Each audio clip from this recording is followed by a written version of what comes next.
Students, आज का हमारा टॉपिक है ozone. Ozone is the allotrope of a carbon.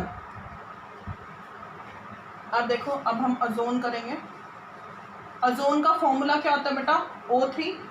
ये क्या है? This is a allotrope of oxygen. अगर हम ओजोन के फंक्शन की बात करें, ओजोन क्या करता है? It protect us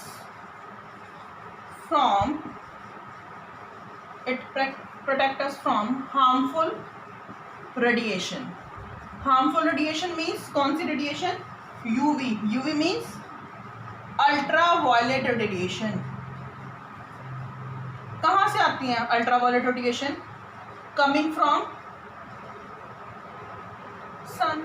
ozone layer क्या करती है? जो सन से अल्ट्रावायलेट रेडिएशन आती है उनसे हमको प्रोटेक्ट करता है। ये क्या है? एक ओजोन का मेन फंक्शन है। अब ओजोन कहाँ प्रेजेंट होता है? It is present in stratosphere. अब ये स्ट्रेटोस्फीयर है क्या? It is above 20 kilometre from the surface of earth. ये अर्थ के 20 किलोमीटर सरफेस के, अर्थ से 20 किलोमीटर ऊपर तक के सरफेस पर अवेलेबल होता है। इस स्ट्रेटोस्फीयर को हम ओजोनोस्फीयर भी बोल देते हैं। क्यों ओजोनोस्फीयर बोलते हैं? क्योंकि यहाँ पर क्या प्रेजेंट होती है? Ozone layer.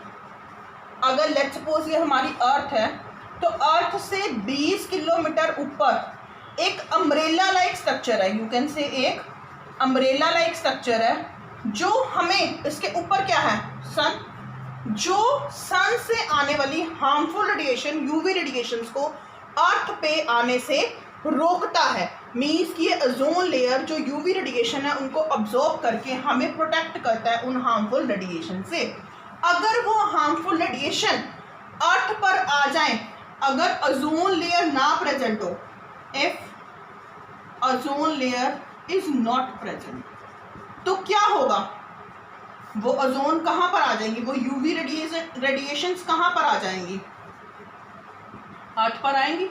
जब वो अर्थ पर आएंगी तो क्या करेंगी? वो जीन्स में चेंज कर देंगी, म्यूटेशन इन अ जीन। वो जब जीन्स में चेंज कर देंगी तो हमारे पास जितने भी जेनेटिक कैरेक्टर हैं, जैसे हमारे पास फिजिकल कैरेक्टर है, हमारी हाइट है, या फिर हमारा वेट है, या हमारा कलर है, आई कलर है, आई शेप है, आई की जगह है, नोज है, ऐसे ही। और जो कैपेबिलिटी है फॉर आर रिप्रोडक्शन, उनको रिड्यूस कर देते हैं जीन्स में चेंजेस करके। अगर ये स्किन के ऊपर पड़ती हैं तो ये स्किन कैंसर कॉज कर देती हैं। अगर आइज के ऊपर पड़ती हैं तो it form a character of eyes, eyes के रेटिना को खराब कर देती हैं। अगर ये सॉइल पे पड़ती हैं तो सॉइल की फर्टिलिटी को डिस्टर्ब कर देती हैं। उसके बाद अगर एक्वेटिक, अगर ये पानी में, नदियों में, झीलों में, समुद्र में गिरती हैं तो एक्वेटिक लाइफ को भी क्या कर देती हैं? डिस्टर्ब कर देती हैं। तो हम कह सकते हैं अल्टरनेटिव ये क्या करती हैं? ये जो इकोलॉजिकल डिस्टर्बेंस कॉज कर देती हैं। इकोलॉजिकल डिस्टर्बेंस मतलब जितने भी लिविंग, इकोसिस्टम क्या है, जितने भी लिविंग और नॉन लिविंग थिंग्स हैं उन सब पे इफेक्ट करती है। तो इसी वजह से ओजोन लेयर का होना बहुत ही ज़्यादा ज़रूरी है, जो हमें किससे प्रोटेक्ट करते हैं? Harmful radiation that is coming from the sun. तो ये क्या था? ओजोन लेयर क्या होती है, कहाँ प्रेजेंट होती है, अगर ओजोन लेयर नहीं प्रेजेंट होगी तो इसका क्या इफेक्ट होगा हमारे ऊपर। इसके बाद नेक्स्ट हम करेंगे प्रिपरेशन ऑफ ओजोन। ओजोन कैसे प्रिपेयर होता है, इसकी आपने केमिकल रिएक्शन ऑफ ऑक्सीजन करा था, उसमें भी करा था। जब हम डाइऑक्सीजन को साइलेंट इलेक्ट्रिक डिस्चार्ज ट्यूब में हीट करते हैं। अब ये साइलेंट इलेक्ट्रिक डिस्चार्ज ट्यूब क्या होते हैं? इट इज अ स्पार्कलेस, मीन्स कि जिसमें से बहुत ही कम हीट लिबरेट, बहुत ही कम हीट प्रोड्यूस्ड होती है और टेम्परेचर क्या होता है? कांस्टेंट। तो उस साइलेंट इलेक्ट्रिक डिस्चार्ज ट्यूब में ऑक्सीजन O3 में चेंज हो जाती है, और उस अपरेटस को जिसमें डाइऑक्सीजन ओजोन में चेंज होती है, that apparatus is called a ozoniser. और जब O2 O3 में कन्वर्ट होती है और इसको कन्वर्ट करने के लिए हमें एक पर्टिकुलर अमाउंट ऑफ हीट चाहिए, वो कितनी हीट चाहिए, 142 किलो जूल पर मोल। तो ये रिएक्शन क्या हुई, this is a endothermic reaction. क्यों? Because with the help of energy we can convert the oxygen into a ozone. अब हम ओजोनाइजर में साइलेंट इलेक्ट्रिक डिस्चार्ज ट्यूब ही क्यों यूज करते हैं? क्यों यूज करते हैं बेटा? इस क्वेश्चन का क्या रीजन है कि ये क्या प्रोड्यूस करता है, बहुत ही लेस हीट प्रोड्यूस करता है और ये दोबारा से O3 को O2 में कन्वर्ट होने से रोकता है। सिर्फ 10% O2 ही O3 में कन्वर्ट होता है। अगर हमें 10% से ज़्यादा ऑक्सीजन को ओजोन में कन्वर्ट करना है तो हमें इसके लिए इस सेटअप के साथ बैटरी लगानी पड़ेगी, जिसको हम क्या बोल देते हैं, बैटरी ओजोनाइजर। तो आपने सिंपल एक रिएक्शन करनी है कि how ozone is prepared when dioxygen gas is passed into a silent electric discharge, it is change into a O3। इसको बैलेंस कर देंगे, यहाँ पर 2 है तो 3 लिख देंगे, 6 यहाँ पर 2, and this reaction is a endothermic. The amount of heat is required to change the O2 into O3 is a 142 kilo joule per mole. Clear है बेटा? उसके बाद इन 1986 इस ओजोन के ऊपर बेटा होल डिटेक्ट करा गया था कि जो वो होल है, ओजोन में होल क्रिएट हो रहा है जिसको ओजोन होल बोला गया था। और वो ओजोन होल किन गैसेस की वजह से होता है? ये नंबर ऑफ केमिकल्स हैं which create a hole in a ozone. वो क्या है? One is the atomic oxygen, second is nitric oxide, third one is we can say freons. फिरोन्स क्या है?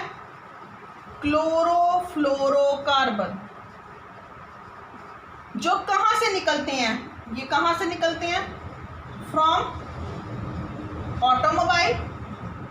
और जो फिरोन्स है वो कहाँ से एमिट होते हैं? From cooling gases.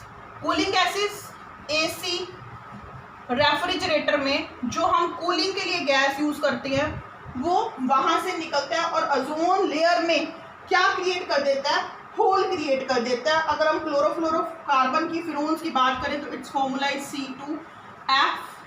C2CF2Cl2, that's why it is called a chlorofluorocarbon, जो क्या देता है? रिएक्टिव क्लोरीन रिलीज करता है, जो क्या कॉज कर देता है? Which cause hole in ozone layer, जिसको क्या बोल देते हैं? Called ozone hole. अब अगर क्वेश्चन ये पूछे कि AC और रेफ्रिजरेटर तो सबके घर में होते हैं, तो क्या पूरी ओजोन में होल हो रहा है? नहीं। क्यों? क्योंकि अगर हम इनको कंपैरिजन करें आर्टिक और एंटार्क्टिका रीजन में, तो वहां पर पूरे आइस के ग्लेशियर है। तो ये जो होल था ओजोन होल, ये वहां पर ही आर्टिक और एंटार्क्टिका रीजन के ऊपर फाइंड आउट हुआ था due to that freons is released from the ice. But अगर हम AC और रेफ्रिजरेटर हर जगह यूज करते हैं तो वहां से भी ये गैसेस निकलती हैं। बट ये गैसेस निकलती तो हैं, ये ओजोन को थोड़ा सा डिप्लेट भी करती हैं, बट साथ ही साथ ये एक नेचुरल प्रोसेस है कि एटमॉस्फेयर में UV रेडिएशन की हेल्प से अगर ओजोन टूट गया O2+O2 में, तो एटमॉस्फेयर में जो ऑक्सीजन है वो नेसेंट ऑक्सीजन में टूटेगा और वो नेसेंट ऑक्सीजन दोबारा से ऑक्सीजन के साथ रिएक्ट करके O3 बना लेगा। तो ये एक नेचुरल प्रोसेस है। तो इसी वजह से इतना इफेक्ट ओजोन लेयर पे नहीं बनता, क्योंकि नेचर में ही O3 का टूटना और O3 का बनना अपने आप कॉन्टिन्यूशन में रिएक्शन होती रहती हैं। इसी वजह से ओजोन लेयर खत्म नहीं हो रही, वो थोड़ी सी थिन हो रही है। जैसे जैसे पॉल्यूशन बढ़ेगा, जैसे जैसे ह्यूमन बींग्स पॉल्यूशन के अमाउंट को by using their private vehicles, by using more industrial product which cause a number of a harmful release a number of a harmful gases, जिसकी वजह से ओजोन लेयर पे effect पड़ेगा। But वो इतना नहीं पड़ रहा, जो उसमें क्या कर देता है? होल क्रिएट कर देता है। बट जो ये होल था, अब तो ये होल फिर दोबारा से भरना शुरू हो गया। क्यों? क्योंकि जो आर्कटिक और अंटार्कटिका के रीजन है वो भी ग्लोबल वार्मिंग की तरह वजह से मेल्ट होने शुरू हो गए हैं। अब वो मेल्ट होने शुरू हो गए हैं तो वो होल उतना उसके ऊपर भी विजिबल नहीं है। तो ये क्या था, this is all about the introduction of ozone, कि ओजोन क्या है, कैसे ओजोन में होल हो रहा है, कैसे ओजोन को हम प्रिपेयर कर सकते हैं, इसका क्या फंक्शन है और क्या इसके इफेक्ट हैं। इसके बाद हम करेंगे अब स्ट्रक्चर ऑफ ओजोन, कि ओजोन का क्या स्ट्रक्चर है। अब अगर इसके हम स्ट्रक्चर की बात करें बेटा, O3 में नंबर ऑफ इलेक्ट्रॉन पेयर निकालो 1/2। ऑक्सीजन के 6 वैलेंस इलेक्ट्रॉन होते हैं, 3 से मल्टीप्लाई करेंगे तो 18/2 कितने आ गए 9 पेयर। तो O3 है तो 1 इज अ सेंट्रल एटम, दूसरा ऑक्सीजन, एक साइड एक बॉन्ड, एक साइड एक बॉन्ड, एक साइड डबल बॉन्ड करके आप इनका ऑक्टेट कंप्लीट करोगे तो यहाँ पर क्या आ जाएंगे 9 पेयर। तो इसके ऊपर एक नेगेटिव चार्ज आ जाएगा और इस ऑक्सीजन पर क्या आ जाएगा पॉजिटिव चार्ज। तो टोटल 9 पेयर हो गए, 1 2 3 4 5 6 7 8 9।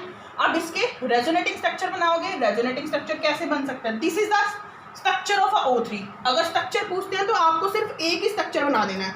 अगर इसके रेजोनेटिंग स्ट्रक्चर पूछते हैं, रेजोनेटिंग स्ट्रक्चर ऑफ ओजोन, तब आपने बनाना है first structure is this. Second क्या करोगे, इस डबल बॉन्ड को इधर वाली साइड ले आओगे बेटा, सिंगल बॉन्ड इधर आ जाएगा, this is the migration of a double bond. उसके बाद रेजोनेंस हाइब्रिड बनाओगे, रेजोनेंस हाइब्रिड में क्या होगा, एक बॉन्ड यहीं पर आएगा और 1 बॉन्ड इज मूविंग, जिसको डॉटेड लाइन से रिप्रेजेंट करोगे, हैविंग अ 2 लोन पेयर। तो these 2 are the resonating structure 1, structure 2, and this is the resonance hybrid। बहुत ही सिंपल है, आपने क्या करना बेटा, देखो 2 ही पोजीशन है, एक ये, एक बार डबल बॉन्ड यहाँ लगा दिया, एक बार ये वाला बॉन्ड घुमा के इधर लगा दिया, और ज़्यादा घूम ही नहीं सकता। रेजोनेंस हाइब्रिड क्या है, इन दोनों का मिक्सअप। तो डबल बॉन्ड का इधर भी मूव हो रहा है, इधर भी मूव हो रहा है, इनको डॉटेड लाइन से शो कर दोगे आप, ठीक है। तो ये क्या है, रेजोनेंस हाइब्रिड। उसके बाद हम करेंगे अब physical property of a ozone. Next देखो फिजिकल प्रॉपर्टीज। सबसे पहली फिजिकल प्रॉपर्टी क्या है बेटा, कि ozone is a pale blue gas and having a characteristic smell, जिसकी अपनी एक पर्टिकुलर स्मेल होती है और ये ब्लू कलर की गैस है। अगर हम स्मॉल कंसेंट्रेशन पे देखें तो ओजोन हार्मलेस होता है, बट इसकी अगर कंसेंट्रेशन 100 ppm मतलब पार्ट्स पर मिलियन से ज़्यादा हो जाए तो पर्सन को ब्रीदिंग में प्रॉब्लम आती है, वो अनकंफर्टेबल फील करता है, जिसकी वजह से उसको हेडेक और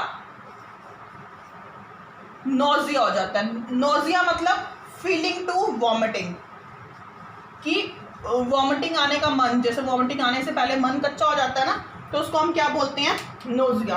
उसके बाद इसकी density, it is 1.67 times heavier than air, और सॉल्युबल है किसमें, it is slightly soluble in a water but dissolve into a organic solvent like carbon tetrachloride and glacial acetic acid.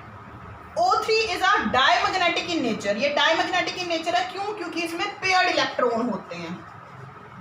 और जो O2 है वो क्या है, पैरामैग्नेटिक है, क्यों, क्योंकि उसमें क्या होते हैं, अनपेयर्ड इलेक्ट्रॉन। तो ये थी physical properties of a ozone. अब हम करेंगे केमिकल प्रॉपर्टीज।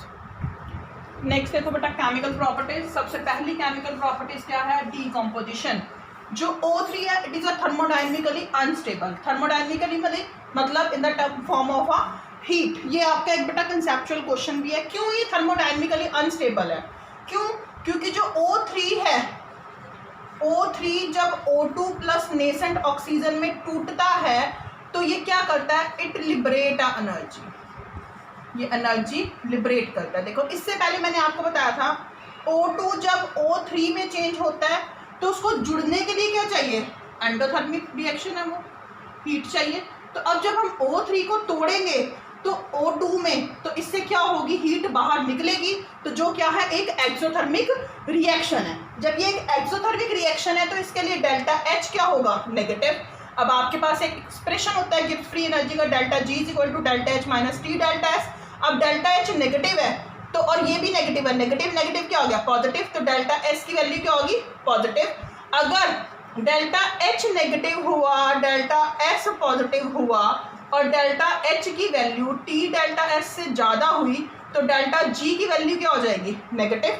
मीन्स कि ये रिएक्शन क्या है, स्पॉन्टेनियस।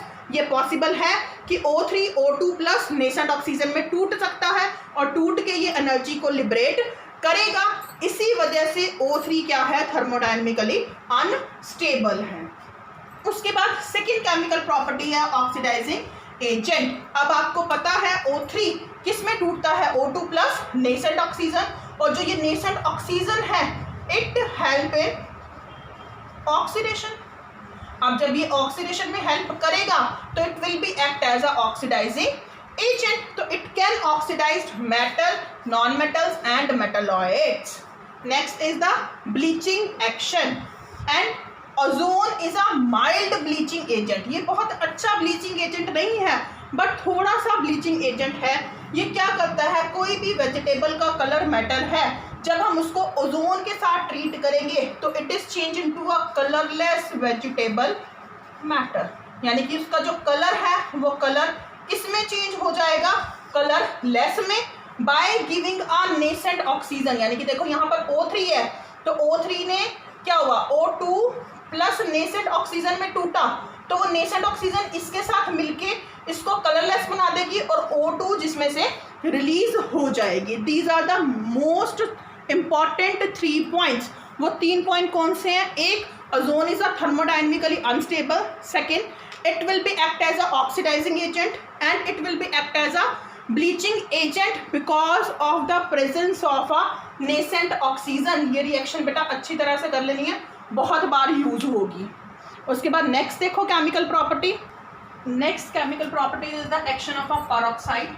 हाइड्रोजन पेरोक्साइड जब O3 के साथ रिएक्ट करता है तो it dissociate into H2O and 2O2।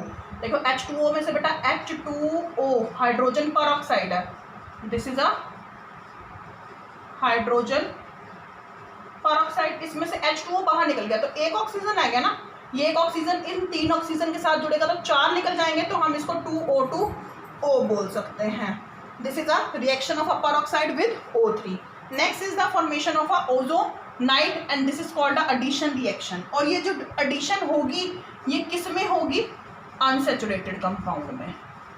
Unsaturated compound मतलब उसमें डबल और ट्रिपल बॉन्ड होना जरूरी है। जैसे मैंने कहा CH2 डबल बॉन्ड CH2, इसमें आप O3 ऐड करोगे इन एट 196 केल्विन और in the presence of a carbon tetrachloride तो क्या होगा बेटा, CH ये डबल बॉन्ड है ना, दोनों डबल बॉन्ड को हटा दोगे और इसके ऊपर 3 ऑक्सीजन है, एक हट लाइक स्ट्रक्चर बना दोगे तो this is called ozonide. Clear है, तो ये आपके पास क्या बन गया, ओजोनाइड। अगर बेटा डबल बॉन्ड की जगह देखो ट्रिपल बॉन्ड होता, let's suppose CH triple bond CH, O3 add कर दे, कंडीशन इज सेम कि डबल बॉन्ड में तो दोनों बॉन्ड हट गए बट ट्रिपल बॉन्ड में एक बॉन्ड यहाँ पर रह जाता और क्या बन जाता, सेम हट लाइक स्ट्रक्चर बन जाता। This is called a ozonide. Clear है बेटा। नेक्स्ट है हमारे पास, इसी के साथ साथ आपकी केमिकल प्रॉपर्टीज खत्म होती हैं जिसमें 3 आपने पहले करी और 2 ये रिएक्शन करी, एक तो पेरोक्साइड के साथ और एक फॉर्मेशन ऑफ ओजोनाइड्स। इसके बाद हम करेंगे यूज ऑक्सीजन को एज अ ऑक्सीडाइजिंग एजेंट, हम एज अ डिसइंफेक्टेंट और जर्मीसाइड यूज कर सकते हैं। जर्मीसाइड्स क्या होंगे बेटा, to kill the germs. Germs क्या, जो छोटे छोटे माइक्रो ऑर्गेनिज्म होते हैं जैसे बैक्टीरिया, फंजाई, वायरस, जो ड्रिंकिंग वाटर में अवेलेबल होते हैं तो हम उसको किल कर देते हैं तो वाटर क्या हो जाता है, स्टरलाइज्ड वाटर। स्टरलाइज्ड वाटर मतलब फ्री फ्रॉम जर्म्स, कि उस वाटर में जर्म्स नहीं है तो उसको हम क्या बोल देते हैं, स्टरलाइजेशन। उसके बाद ये कैसे एक्ट करता है, as a oxidising agent in the manufacturing of artificial silk, जैसे रेयन बनाने में, पोटाशियम परमैंगनेट बनाने में और सिंथेटिक कैम्फर बनाने में, जैसे कपूर, कैम्फर मीन्स कपूर, जब हमने उसको आर्टिफिशियली लैब में प्रिपेयर करते हैं तो we are using a ozone and potassium permanganate is a oxidising agent और for this we are using a ozone and it will also use to purify the air in a crowded place. Crowded place बेटा जैसे cinema hall हो गया, underground railway station हो गया, tunnels होगी, mines होगी, slaughter people हो गए जो झुग्गी में लोग रहते हैं, वहाँ पर क्राउडेड पीपल्स की एयर को प्योरीफाई करने के लिए भी क्या यूज़ करते हैं, ओजोन। क्लियर है बेटा। इसी के साथ साथ आपका ओजोन का टॉपिक कंप्लीट होता है। इसके बाद हम सल्फर का टॉपिक करेंगे जो आपके पास क्लोरीन के ग्रुप 16 में आपके पास ऑक्सीजन के जो कंपाउंड थे फर्स्ट एलिमेंट के वो 2 थे, एक डाइऑक्सीजन और एक ओजोन। अब हम करेंगे next the compound of a sulphur जिसके 2 हैं, एक sulphur dioxide and a sulphuric acid and one more topic is left that is a allotropes of a sulphur जिनको हम बहुत जल्दी ख़त्म करने की कोशिश करेंगे। Thank you and have a nice day. Bye bye everyone.